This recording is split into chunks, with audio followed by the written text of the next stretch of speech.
We need to find out the value of the given trigonometric expression. So let us begin.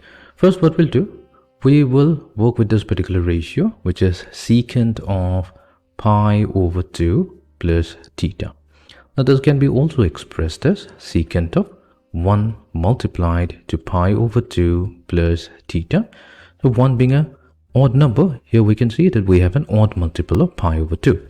So whenever we have an odd multiple of pi over 2, then the secant function transforms to a cosecant function. So we're going to get cosecant of theta. Now we'll also have to look at what the sign of the final value.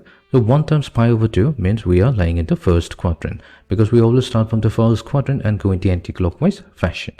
Now we are also adding an angle theta to it, which is going to land us in the second quadrant, meaning in the first quadrant we have 90 degree or pi over 2 radians.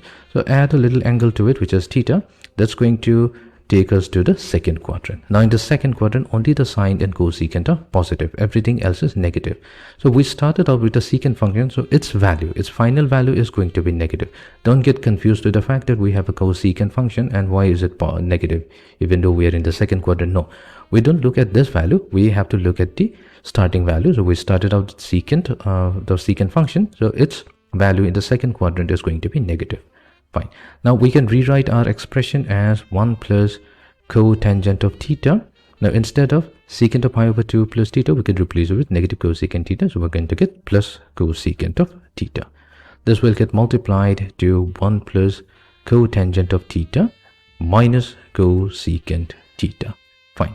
Now we can also use an identity. If we suppose that 1 plus cotangent of theta, that's equivalent to A, and cosecant of theta, that's equivalent to B. So what we have here is A plus B and A minus B. So that's A squared minus B squared, meaning this expression is also equivalent to 1 plus cotangent of theta whole squared minus cosecant squared theta. Let's expand it. 1 plus 2 times cotangent theta plus cotangent squared theta minus cosecant squared theta.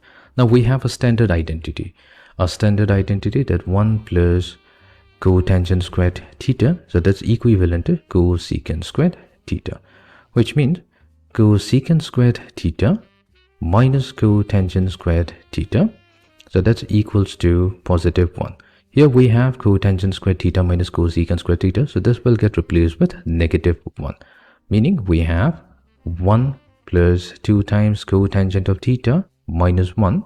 So this negative 1 and this positive 1 cancels out, and we are left with the final value 2 times cotangent of theta. So that means the value of this particular trigonometric expression is 2 times cotangent of theta.